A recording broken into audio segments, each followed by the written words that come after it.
안녕하세요. 삶의 여정 속에서 우리는 때로 굳게 닫힌 문 앞에 서게 됩니다. 아무리 두드려도 열리지 않을 것 같은 절망의 문, 관계의 문, 재정의 문, 그리고 미래의 문 앞에서 홀로 어찌할 바를 모르는 순간들을 마주하곤 합니다. 오늘 이 이야기가 여러분의 마음에 작은 울림이 되어 그 굳게 닫힌 문을 열 수 있는 열쇠를 발견하는 시간이 되기를 소망합니다. 잠시 세상의 소음은 내려놓고 당신의 영혼을 향한 하나님의 음성에 귀 기울여 주시겠어요? 당신이 우연히 이 자리에 이끌린 것이 아닙니다.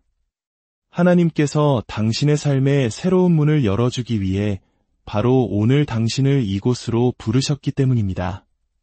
하지만 기억해야 할 진실이 있습니다. 문은 저절로 열리지 않습니다. 하나님께서는 문을 두드리시고 우리 마음을 움직이시지만 결코 문을 부수고 들어오시지는 않습니다. 우리 자신이 주님, 들어오십시오.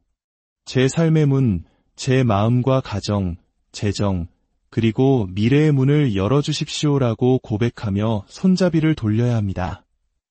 오늘 이 말씀을 듣기 전 당신의 영혼을 준비하며 저를 따라 조용히 고백해 주세요. 어디에 계시든 좋습니다.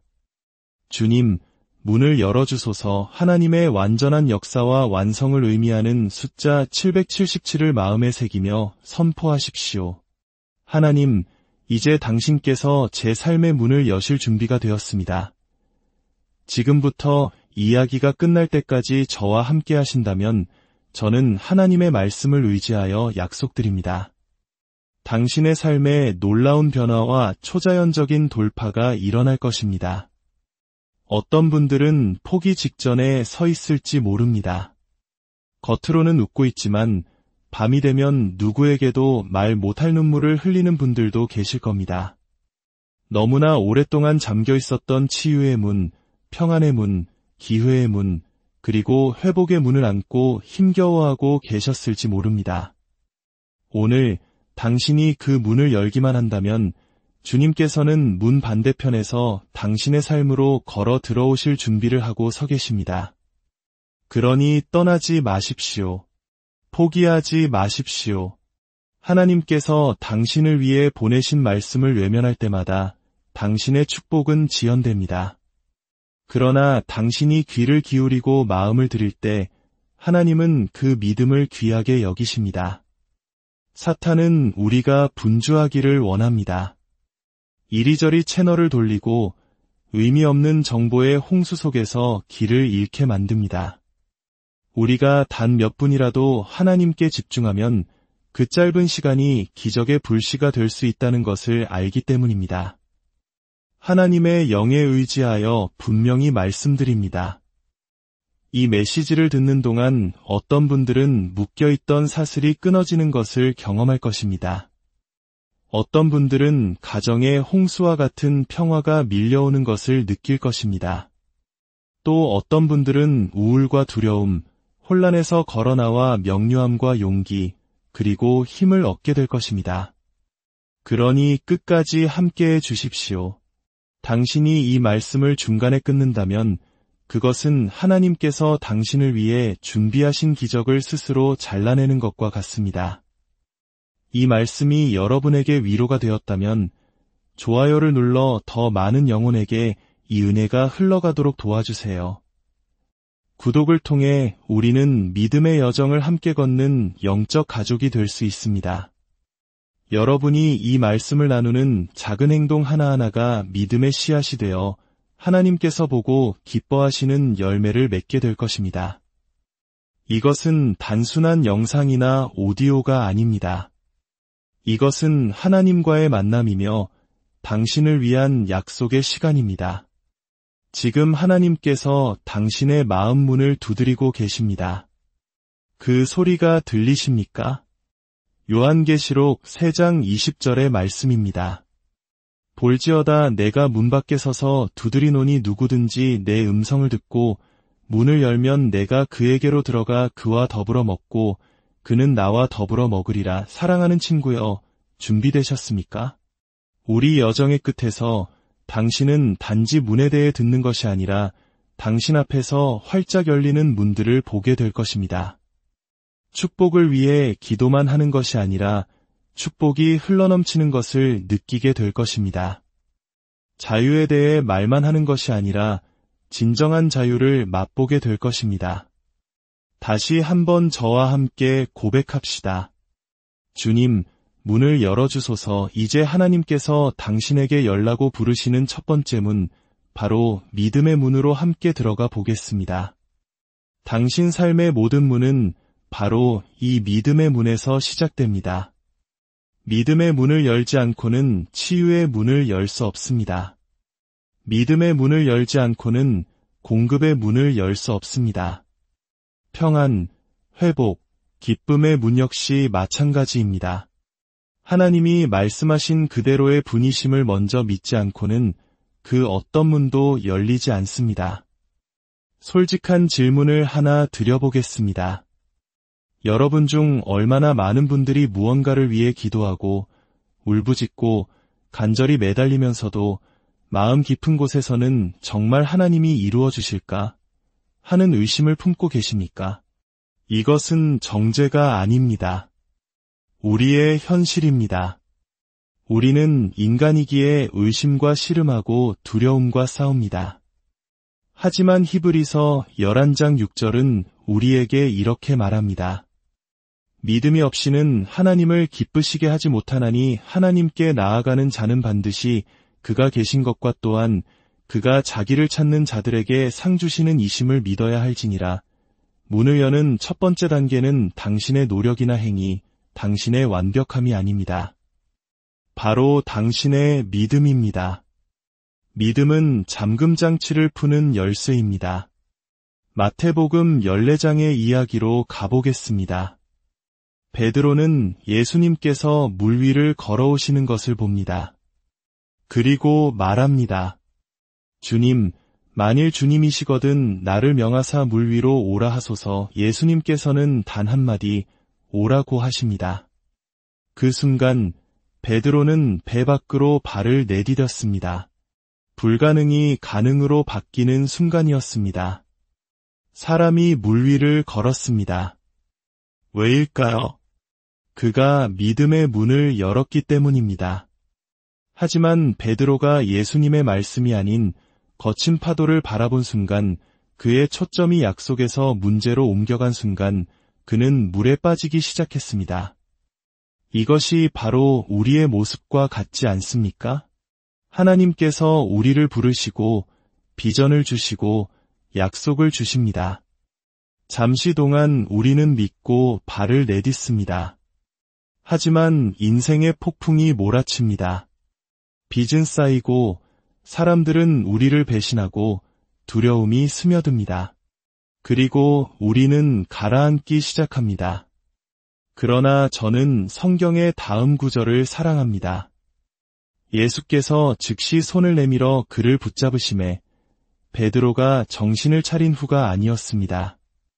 그가 스스로를 증명한 후도 아니었습니다. 즉시였습니다. 당신이 떨리는 손으로라도 믿음의 문을 열 때 하나님께서는 그의 능력으로 달려오십니다. 어쩌면 지금 이 순간 당신은 가라앉고 있다고 느끼고 있을지 모릅니다. 믿으려 했지만 삶이 너무나 혹독하게 당신을 내리쳤습니다. 신뢰하려 했지만 실망감이 당신을 무너뜨렸습니다. 기억하십시오. 믿음이란 결코 의심하지 않는 것이 아닙니다.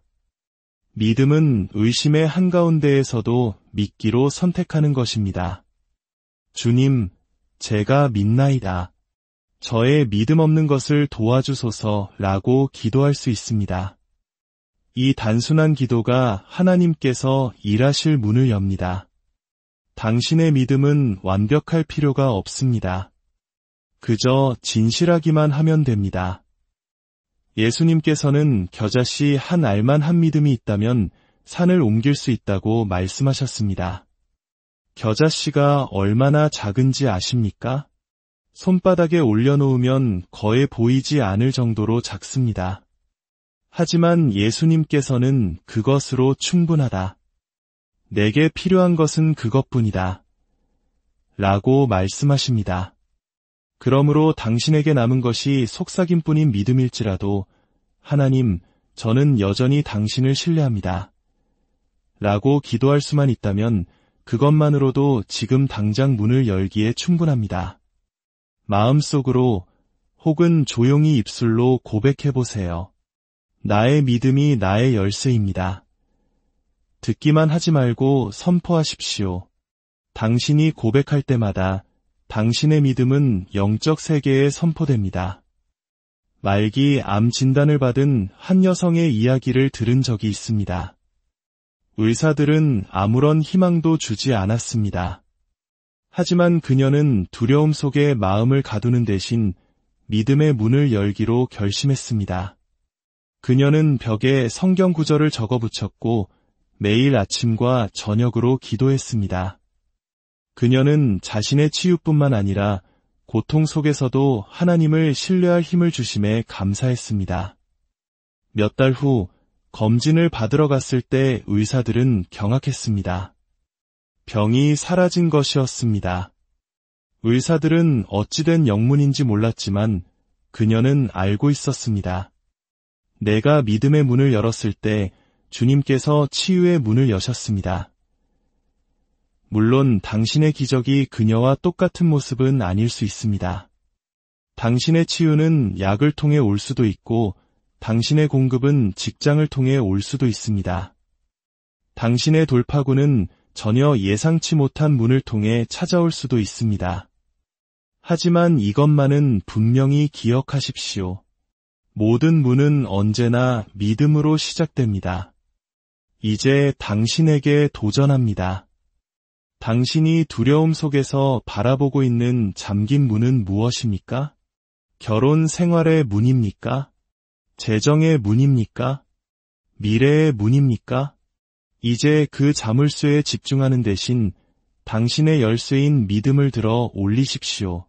그리고 이렇게 기도하십시오. 하나님, 길이 보이지 않지만 길을 만드시는 당신을 신뢰합니다.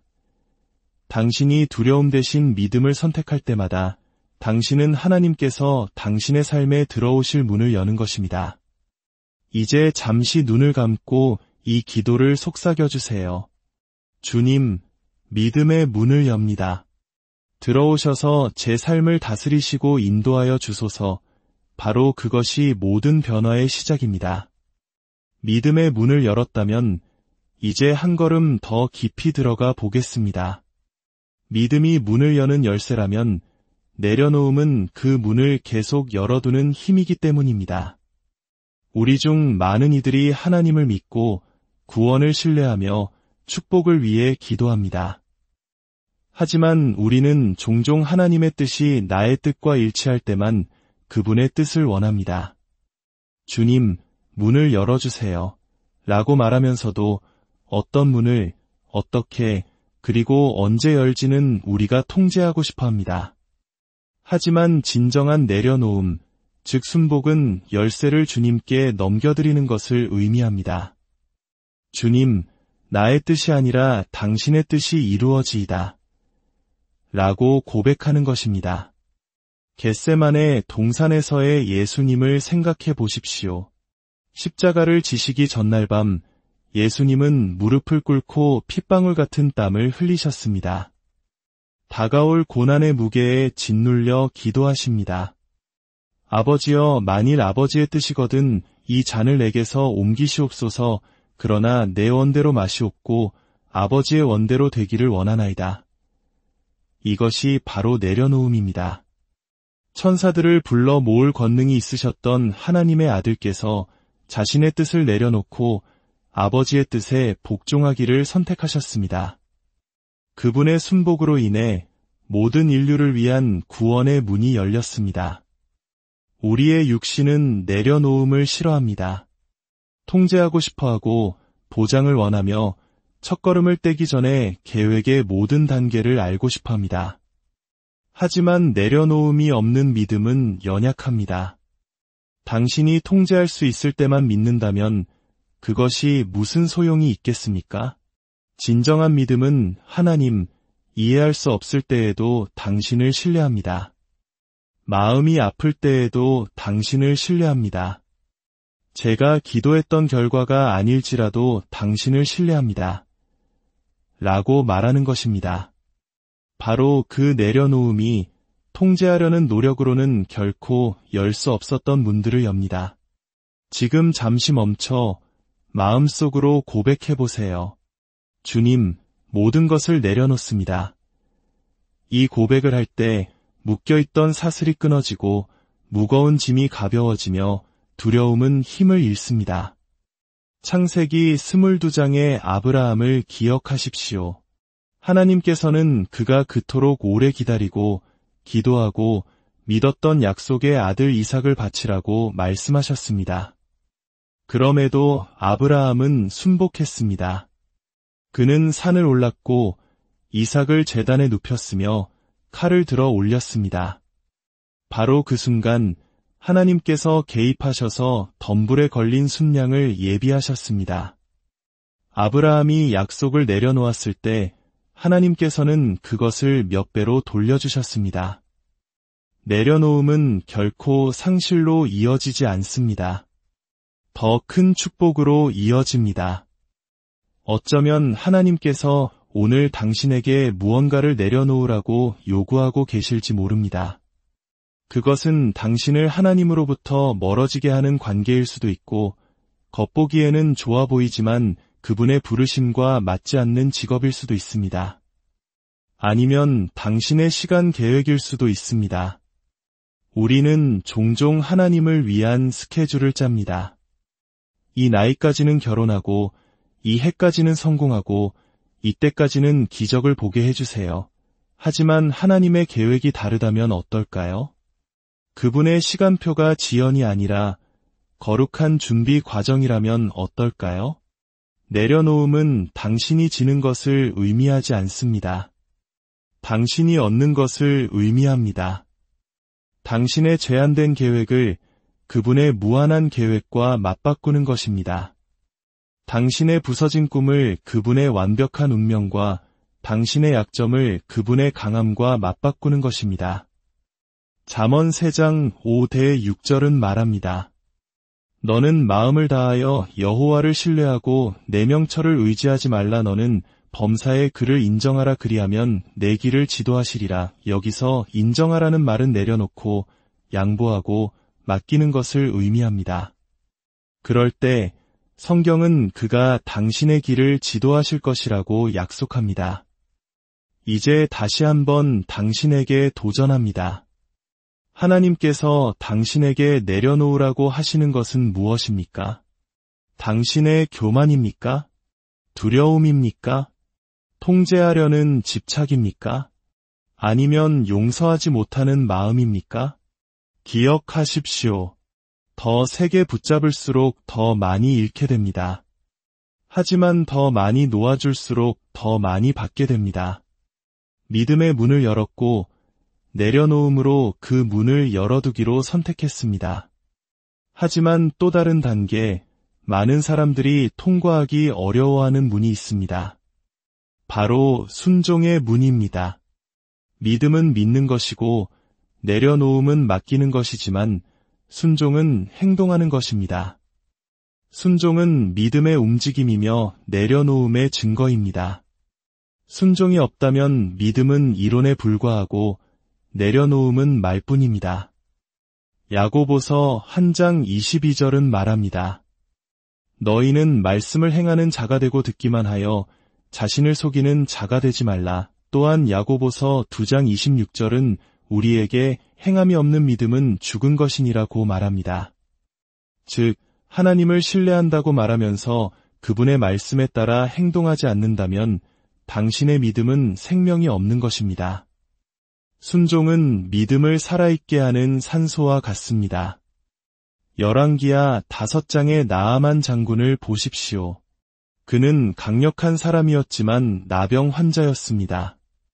그는 치유를 위해 선지자 엘리사를 찾아갔습니다. 엘리사는 그에게 요단강에 가서 7번 몸을 씻으라. 그러면 내 살이 회복되리라고 말했습니다. 그러나 나아만은 불쾌해했습니다. 그는 더 극적인 무언가를 기대했습니다. 그 지시가 너무 단순해 보였기 때문에 그는 병든 채로 거에 돌아설 뻔했습니다. 하지만 마침내 그는 순종했습니다. 그는 강물에 7번 몸을 담갔습니다. 그리고 7번째, 그의 피부는 어린아이의 살처럼 깨끗하게 치유되었습니다. 기적은 강물에 있었던 것이 아닙니다. 순종에 있었습니다. 우리 중 많은 이들이 하나님의 지시 없이 하나님의 축복을 원합니다. 우리 방식대로 기적을 원합니다. 그러나 하나님의 축복은 종종 단순하고 심지어 불편하게 느껴지는 순종의 단계를 통해 열립니다. 어쩌면 하나님께서는 당신에게 상처 준 사람을 용서하라고 요구하고 계실지 모릅니다.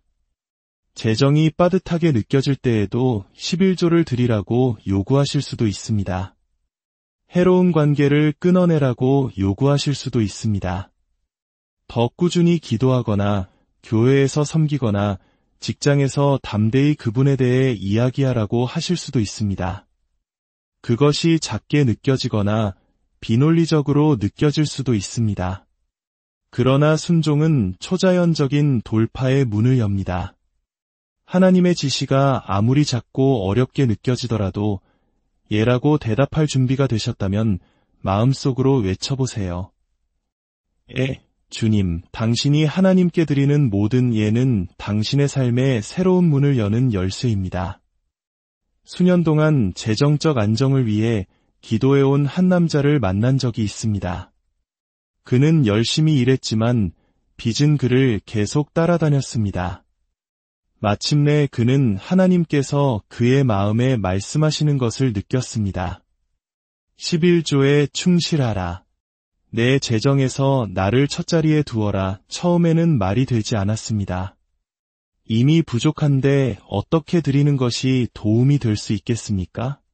그러나 그는 순종했습니다.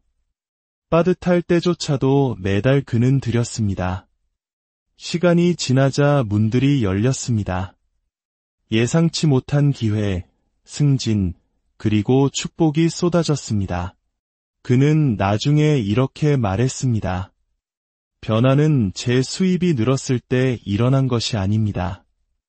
제 순종이 자라났을 때 일어났습니다. 순종은 규칙에 관한 것이 아닙니다. 신뢰에 관한 것입니다.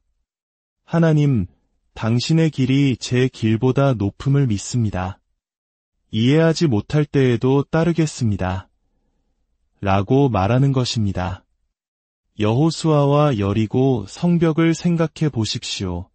하나님께서는 이스라엘 백성에게 6일 동안 매일 한 번씩, 그리고 7째 날에는 7번 성주의를 돌라고 말씀하셨습니다. 무기도 공성퇴도 없이 그저 걷고 외치기만 하라고 하셨습니다. 전혀 말이 되지 않았습니다. 그러나 그들의 순종이 성벽을 무너뜨렸습니다.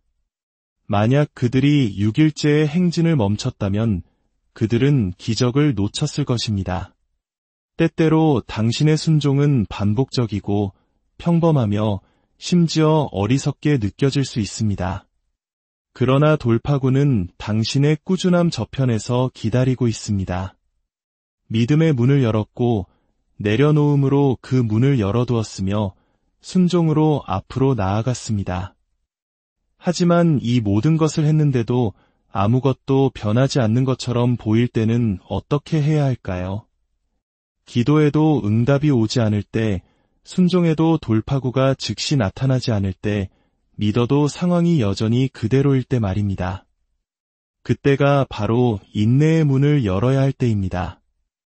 예수님께서는 마태복음 7장 7절에서 직접 말씀하셨습니다.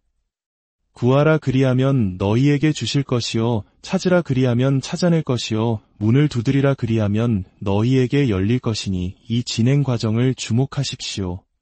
구하고 찾고 두드리는 것입니다. 여기서 두드리라는 헬라어 원어는 지속적인 행동을 의미합니다. 한번 가볍게 두드리는 것이 아닙니다. 문이 열릴 때까지 계속해서 두드리고, 계속해서 압박하고, 계속해서 인내하는 것을 의미합니다. 우리 민족이 겪었던 혹독한 시련의 시간들을 기억하십니까? 폐허 속에서도 희망을 잃지 않고 묵묵히 땀 흘리며 오늘을 일궈낸 그 끈기와 인내가 우리 안에 흐르고 있습니다. 영적인 여정도 마찬가지입니다. 많은 사람들이 기적이 일어나기 바로 직전에 멈춰섭니다. 그들은 여리고 성주위를 6바퀴 돈 후에 포기하고 7번째 바퀴에서 성벽이 무너질 것이라는 사실을 깨닫지 못합니다. 문이 활짝 열리기 직전에 기도를 멈추고 믿음을 버리고 굳건히 서기를 포기합니다. 사탄은 하나님의 계획을 막을 수 없다는 것을 압니다. 그래서 그의 다음 전략은 당신을 지치게 만들어 당신이 그것을 보기 전에 포기하게 만드는 것입니다. 그래서 갈라디아서 6장 9절은 말합니다. 우리가 선을 행하되 낙심하지 말지니 포기하지 아니하면 때가 이름에 거두리라 들으셨습니까?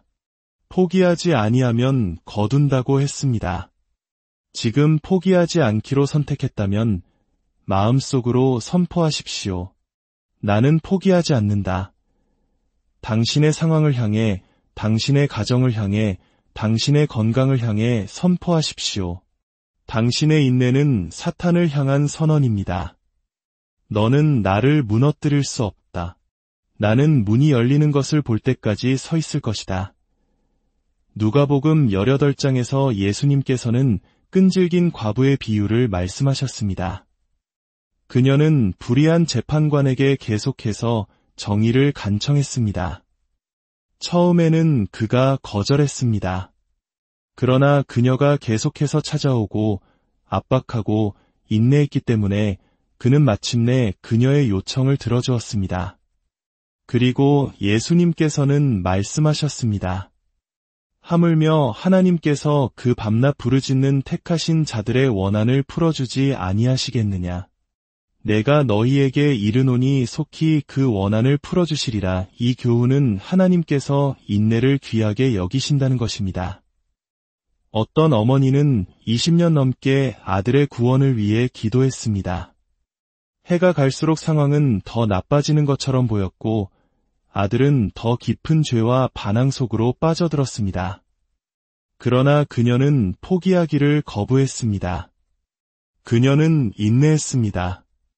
그리고 어느 날 완전히 무너진 그의 아들이 교회로 걸어들어와 자신의 삶을 예수님께 드렸습니다. 오늘날 그는 구원받았을 뿐만 아니라 다른 사람들을 그리스도께로 인도하는 목회자가 되었습니다. 그녀의 문은 첫날에도, 첫 해에도, 심지어 10년째에도 열리지 않았습니다.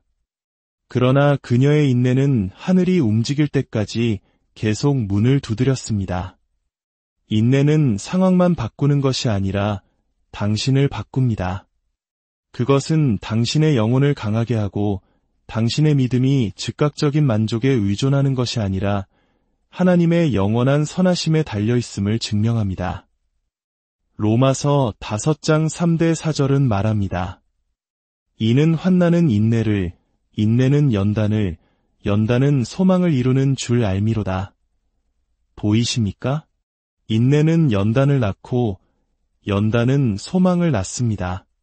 당신이 포기하기를 거부할 때마다 하나님께서는 당신을 더 강하고 더 지혜로우며 축복이 올 때 더 잘 준비된 사람으로 빚어가고 계십니다. 이제 우리는 많은 이들이 피하고 싶어하는 문, 열기 무겁고 거의 불가능하게 느껴지는 문 앞에 왔습니다. 바로 용서의 문입니다.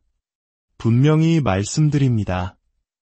용서하지 않는 마음은 다른 어떤 것보다도 빠르게 당신을 축복에서 차단할 것입니다. 한 손에 쓴 뿌리를 품고 있으면서 다른 손으로 돌파구를 받기를 기대할 수는 없습니다. 용서는 다른 사람을 자유롭게 할 뿐만 아니라 바로 당신을 자유롭게 합니다. 마음속에 풀리지 않는 응어리, 한과 같은 쓴 뿌리를 품고 계시지는 않습니까? 그 쓴뿌리가 당신의 영혼을 갉아먹고 하나님의 은혜가 흘러들어오는 통로를 막고 있습니다. 에베소서 4장 31대 32절은 말합니다. 너희는 모든 악독과 노함과 분냄과 떠드는 것과 비방하는 것을 모든 악의와 함께 버리고 서로 친절하게 하며 불쌍히 여기며 서로 용서하기를 하나님이 그리스도 안에서 너희를 용서하심과 같이 하라. 용서는 자연스러운 감정이 아닙니다. 우리 안의 모든 것은 정의를 원하고 복수를 원합니다. 용서는 마치 누군가를 그냥 봐주는 것처럼 느껴집니다. 그러나 진실은 이것입니다. 당신이 용서할 때 당신은 그들이 한 일이 괜찮았다고 말하는 것이 아닙니다. 당신은 그들이 한 일이 더 이상 당신을 중독시키도록 내버려두지 않겠다고 선언하는 것입니다. 쓴뿌리는 독약을 마시면서 다른 사람이 죽기를 기대하는 것과 같습니다. 용서하지 않음은 당신을 감옥에 가두는 동안 다른 사람은 자유롭게 걸어 다니게 합니다. 그러나 용서는 그 감옥 문을 열고 당신이 걸어 나오게 합니다. 십자가에 달리신 예수님을 생각해 보십시오. 손에 못이 박히고 머리에 가시관을 쓰고 온몸에서 피를 흘리시면서 무엇이라고 말씀하셨습니까? 아버지, 저들을 사하여 주옵소서. 자기들이 하는 것을 알지 못함이니이다. 자신을 십자가에 못 박은 자들을 용서하신 예수님처럼 우리에게 상처 준 자들을 용서할 수 있지 않겠습니까? 알고 있습니다. 당신의 마음속에 이름들이 떠오르고 있을 것입니다. 당신을 아프게 한 사람들, 배신한 사람들, 흉터를 남긴 사람들, 힘들다는 것을 알지만 담대한 믿음의 발걸음을 내디드시길 바랍니다. 마음속으로 선언하십시오. 나는 용서하기로 선택합니다. 용서는 감정이 아닙니다. 선택입니다. 당신이 선택할 때 하나님께서 감정을 치유하실 것입니다. 창세기 신장의 요셉을 보십시오. 그의 형제들은 그를 배신하고 구덩이에 던지고 노예로 팔았습니다. 그는 그들의 배신 때문에 수년간 감옥에서 보냈습니다. 그러나 요셉이 이집트에서 권력을 잡고 그의 형제들이 두려움에 떨며 그에게 왔을 때 요셉은 말했습니다. 당신들은 나를 해하려 하였으나 하나님은 그것을 선으로 바꾸사 오늘과 같이 많은 백성의 생명을 구원하게 하시려 하셨나니 요셉은 용서했습니다. 그리고 그가 용서했기 때문에 하나님께서는 그를 사용하여 한 나라를 구원하셨습니다. 이제 당신에게 묻습니다. 당신은 누구를 용서해야 합니까? 가족입니까? 친구입니까? 동료입니까? 어쩌면 바로 당신 자신입니까? 여러분 중 일부는 과거의 실수에 대해 자신을 용서하기를 거부하며 수치심과 죄책감을 지고 있습니다. 그러나 하나님께서 이미 당신을 용서하셨다면 당신이 누구이기에 자신을 인질로 잡고 있습니까? 함께 기도합시다. 주님, 용서의 문을 엽니다. 저에게 상처 준 모든 사람을 놓아줍니다. 저의 힘이 아닌 당신의 영으로 용서합니다. 제 마음을 치유하시고 평안을 회복시켜 주시며 제 삶이 당신의 자비를 반영하게 하소서. 용서는 자유의 문을 엽니다. 그러나 그 자유를 누리기 위해 우리는 다음 문으로 들어가야 합니다. 바로 평안의 문입니다. 평안. 이 한 단어만으로도 우리 영혼의 폭풍을 잠재울 힘이 있습니다. 그러나 우리 중 얼마나 많은 이들이 매일 평안을 누리며 살아가고 있습니까? 많은 신자들이 믿음, 순종, 인내, 심지어 용서를 가지고 있지만 평안에 있어서는 파산 상태로 살아갑니다. 그들은 구원은 있지만 평온은 없고 약속은 있지만 평안은 없습니다. 기억하십시오. 평안은 사치가 아닙니다. 그리스도 안에서 당신의 유산입니다. 예수님께서는 요한복음 14장 27절에서 말씀하셨습니다. 평안을 너희에게 끼치노니 곧 나의 평안을 너희에게 주노라. 내가 너희에게 주는 것은 세상이 주는 것과 같지 아니하니라. 너희는 마음에 근심하지도 말고 두려워하지도 말라. 예수님께서는 평안을 줄지도 모른다거나 삶이 쉬우면 평안할 것이다라고 말씀하지 않으셨습니다. 나의 평안을 너희에게 주노라. 그것은 이미 당신의 것입니다. 하나님의 평안은 문제의 부재가 아닙니다. 문제의 한가운데에 계시는 하나님의 임재입니다. 마가복음 4장에서 제자들이 폭풍 속에서 두려움에 떨고 있을 때 예수님께서는 주무시고 계셨습니다. 그것은 무관심이 아니라 평안이었습니다. 폭풍은 그를 흔들 수 없었습니다. 왜냐하면 그는 그것을 잠재울 권위를 가지고 계셨기 때문입니다. 그리고 제자들이 그를 깨우자 예수님께서는 바람을 꾸짖으시고 파도를 향해 잠잠하라, 고요하라고 말씀하셨습니다. 외부의 평안을 명하기 전에 내면의 평안을 가져야 합니다.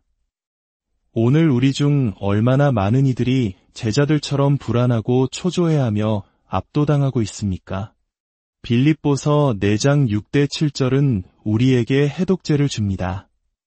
아무것도 염려하지 말고 다만 모든 일에 기도와 간구로 너희 구할 것을 감사함으로 하나님께 아뢰라. 그리하면 모든 지각에 뛰어난 하나님의 평강이 그리스도 예수 안에서 너희 마음과 생각을 지키시리라. 여기서 지키시리라는 단어는 강력합니다.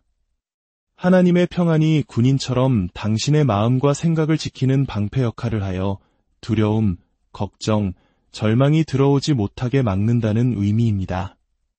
이것은 깨지기 쉬운 평안이 아니라 평안의 요새입니다. 그러나 왜 우리는 평안을 잃어버립니까? 하나님께서 이미 맡기라고 하신 것을 계속해서 짊어지려고 하기 때문입니다.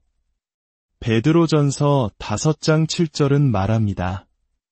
너희 염려를 다 주께 맡기라. 이는 그가 너희를 돌보심이라. 당신의 염려 일부가 아니라 다 맡기라고 하셨습니다. 그러나 우리는 기도하며 하나님께 짐을 내려놓았다가 기도 끝나고 다시 그 짐을 들고 나옵니다. 그것은 맡기는 것이 아니라 공유하는 것입니다. 하나님께서는 당신의 염려를 공유하기를 원치 않으십니다. 그것을 완전히 가져가기를 원하십니다. 당신이 마침내 그것을 놓아줄 때 평안이 홍수처럼 밀려 들어옵니다. 이제 당신의 평안을 훔쳐가는 것은 무엇입니까? 재정입니까? 기다리고 있는 진단 결과입니까?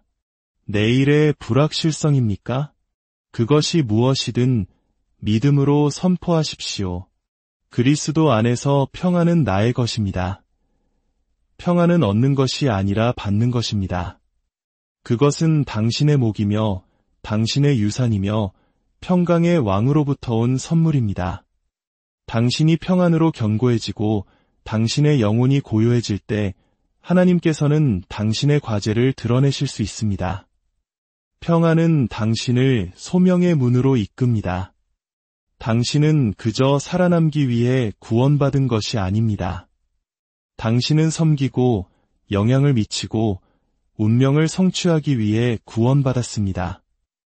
모든 신자의 여정에는 하나님께서 단지 천국에 가기 위해 당신을 구원하신 것이 아님을 깨닫는 순간이 옵니다. 그분은 이 땅에서 당신을 위한 사명을 가지고 계십니다. 당신이 바로 이 시대, 이 순간에 살아있는 이유가 있습니다. 소명의 문은 당신이 통과하게 될 가장 위대한 문 중 하나입니다. 예레미야 29장 11절의 말씀을 기억하십시오. 여호와의 말씀이니라. 너희를 향한 나의 생각을 내가 아나니 평안이요 재앙이 아니니라. 너희에게 미래와 희망을 주는 것이니라. 하나님께서는 당신의 계획을 아십니다. 당신은 혼란스럽고 불확실하며 자신을 의심할지 모르지만 그분은 아십니다. 당신이 태어나기 전에 그분은 당신의 이야기를 쓰셨습니다. 당신의 목적은 우연이 아닙니다. 당신이 발명해야 할 것이 아니라 발견해야 할 것입니다. 사탄은 당신을 이 문 밖에 가둬두고 싶어 합니다. 그가 당신을 산만하게 하고 잘못된 것을 좇게 하고 두려움과 비교의 굴레에 가두어 둔다면 당신은 결코 하나님께서 당신을 창조하신 충만함 속으로 들어갈 수 없기 때문입니다. 당신의 과거가 당신을 소명해서 실격시킨다고 생각하는 분들이 계실지 모릅니다. 나는 너무 많은 실수를 했어. 너무 많은 세월을 낭비했어. 하지만 들으십시오. 당신이 한 어떤 것도 하나님의 구속을 넘어설 수 없습니다. 모세는 살인자였지만 하나님께서는 그를 사용하여 한 민족을 구원하셨습니다. 다윗은 간음자였지만 하나님께서는 그를 내 마음에 합한 자라고 부르셨습니다. 바울은 그리스도인들을 박해했지만 하나님께서는 그를 신약시대의 가장 위대한 사도로 변화시키셨습니다. 당신의 실수는 당신을 실격시키는 것이 아니라 당신을 준비시킵니다. 하나님께서는 당신의 엉망진창인 삶을 당신의 메시지로 바꾸시고 당신의 시험을 당신의 간증으로 바꾸십니다. 마음속으로 선포하십시오.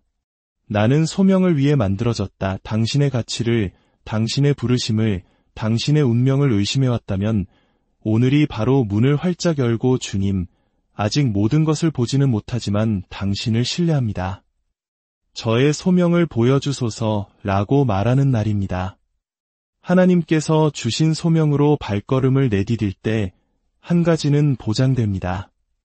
사탄이 주목할 것이라는 점입니다. 그러나 좋은 소식은 당신을 부르신 하나님이 당신을 덮으시는 하나님이라는 것입니다. 당신이 소명의 문을 통과할 때 그분은 즉시 당신을 위해 보호의 문을 여십니다. 시편 91편은 하나님의 보호에 관해 가장 강력한 장 중 하나입니다. 지존자의 은밀한 곳에 거주하며 전능자의 그늘 아래에 사는 자여, 나는 여호와를 향하여 말하기를 그는 나의 피난처여 나의 요새여 내가 의뢰하는 하나님이라 하리니. 피난처, 요새, 전능자의 그늘. 이것이 바로 보호입니다. 사탄은 욥을 둘러싼 울타리, 즉 신성한 보호의 벽이 있었다고 인정했습니다. 오늘 그 동일한 울타리가 하나님의 자녀들을 둘러싸고 있음을 아시기 바랍니다. 보호란 당신이 전투에 직면하지 않을 것이라는 의미가 아닙니다. 당신이 홀로 싸우지 않을 것이며 패배하지 않을 것이라는 의미입니다. 이사야 54장 17절은 선포합니다. 너를 치려고 제조된 모든 연장이 쓸모가 없을 것이라, 연장이 만들어지지 않을 것이라고 말하지 않습니다. 쓸모가 없을 것이라고 말합니다.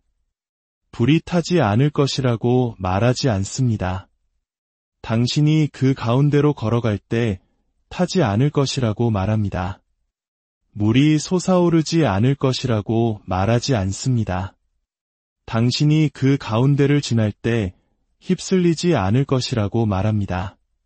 다니엘을 사자굴에서, 새 친구를 불타는 풀무불에서 건지신 하나님을 기억하십시오. 보호란 항상 전투를 제거하는 것이 아니라 전투에서의 승리를 보장하는 것입니다. 당신이 겪어온 모든 일에도 불구하고 여전히 서 있는 이유는 하나님께서 내내 당신을 보호해 오셨기 때문입니다. 이제 당신의 상황에 직접 말씀드립니다. 어떤 분들은 보호받지 못한다고 느끼고 취약하고 공격받고 둘러싸여 있다고 느낄지 모릅니다. 그러나 제가 당신 위에 선포합니다. 당신은 덮여 있고 보호받고 있으며 둘러싸여 있습니다.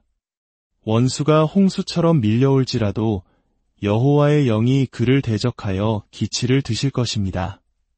당신은 멸망하지 않을 것입니다. 버려지지 않을 것입니다. 패배하지 않을 것입니다. 믿음의 담대한 발걸음을 내디드십시오. 하나님은 나의 보호자이십니다. 라고 선포하십시오. 당신의 고백은 중요합니다. 당신이 하나님의 진리를 말할 때마다 당신은 원수의 거짓말을 약화시킵니다. 하나님께서는 당신을 안전하게 지키실 뿐만 아니라 당신의 모든 필요를 채워주십니다. 보호의 문을 통과하면 그것은 당신을 공급의 문으로 인도합니다. 그분은 부족하게 채우시는 분이 아닙니다. 풍요의 하나님, 배가시키시는 하나님, 작은 것을 가져다가 넘치도록 만드시는 하나님이십니다.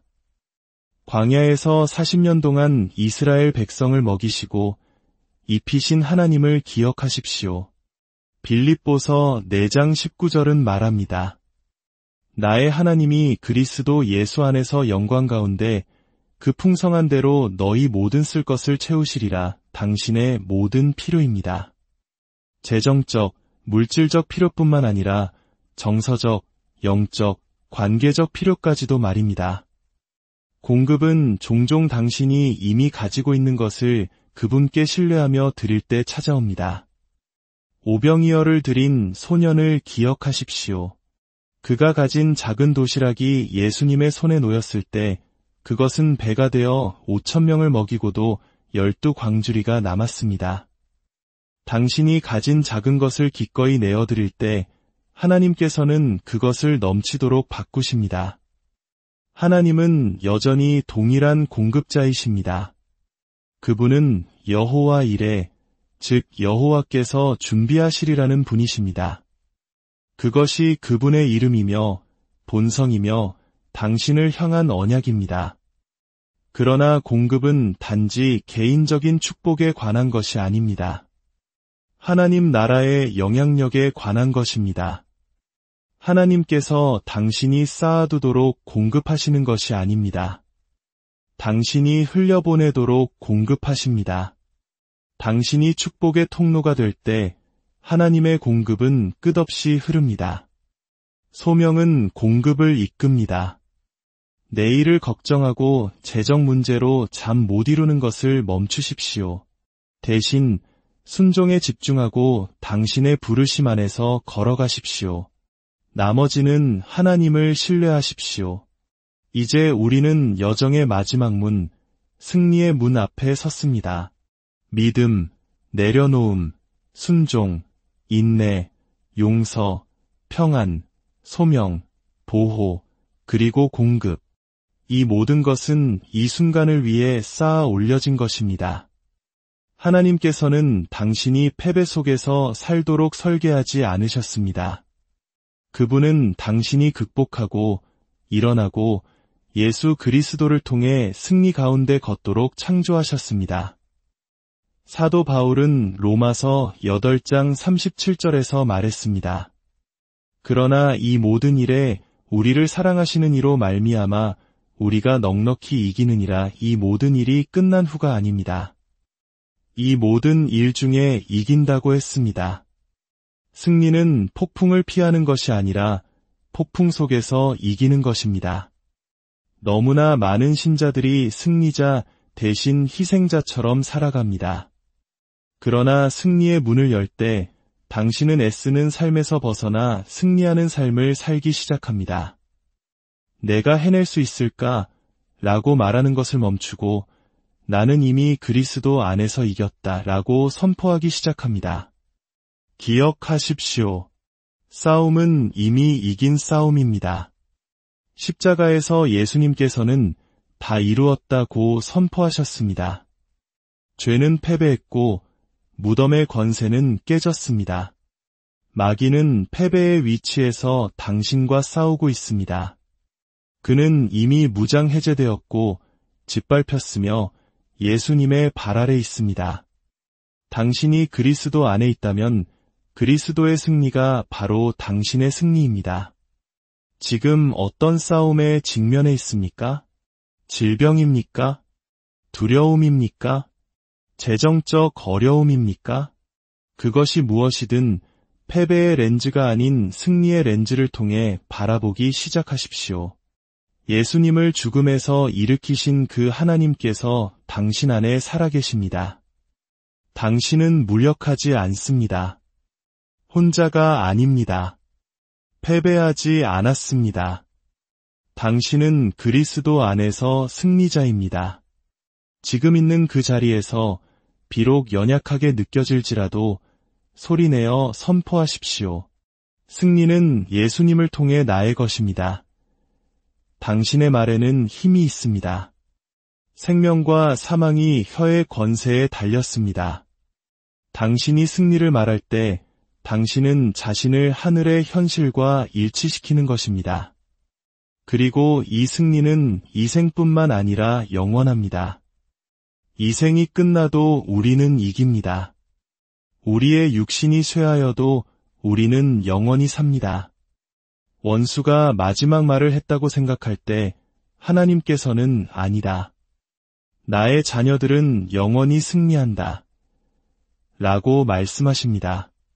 그러니 친구여, 고개를 드십시오. 어깨를 펴고 눈물을 닦으십시오. 당신은 희생자가 아닙니다. 당신은 패배하지 않았습니다. 당신은 그리스도 안에서 승리자입니다.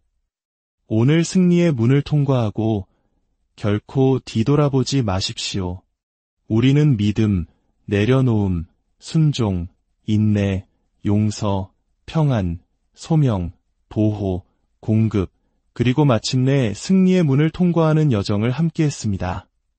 모든 문은 다음 문으로 이어지고 모든 단계는 이전 단계 위에 세워집니다. 이것들은 함께 두려움에서 믿음으로, 고통에서 평안으로, 방황에서 소명으로, 고군분투에서 승리로 당신을 이끄는 신성한 길을 형성합니다. 이것은 단순한 메시지가 아니라 당신의 삶을 위한 로드맵입니다. 그리고 가장 중요한 것은 당신이 손잡이를 돌리기로 결심하지 않는 한 이 문들은 열리지 않는다는 것입니다. 하나님께서는 지금도 당신의 마음 문을 두드리고 계십니다. 대답은 당신에게 달려 있습니다. 이제 당신의 마음을 열고 함께 기도하기를 원합니다. 주 예수님, 오늘 주님께서 문을 두드리시는 소리를 듣습니다. 제가 문을 엽니다. 믿음, 내려놓음, 순종, 인내, 용서, 평안, 소명, 보호, 공급, 그리고 승리의 문을 엽니다. 제 삶에 온전히 들어오셔서 제 마음의 모든 방을 다스려 주소서. 모든 사슬을 끊으시고 모든 상처를 치유하시며 당신의 영으로 저를 채워주소서. 저를 당신의 운명으로 인도하여 주소서. 오늘부터 저는 온전히 당신의 것입니다. 믿음으로 선포하오니 저는 다시는 이전과 같지 않을 것입니다. 예수님의 이름으로 기도합니다. 아멘. 이 기도를 들으셨다면 하늘이 지금 기뻐하고 있습니다. 당신의 삶은 새로운 장으로 들어섰습니다. 마지막으로 이 선포를 함께 합시다. 주님, 문을 여소서. 제가 그 길을 걷겠습니다.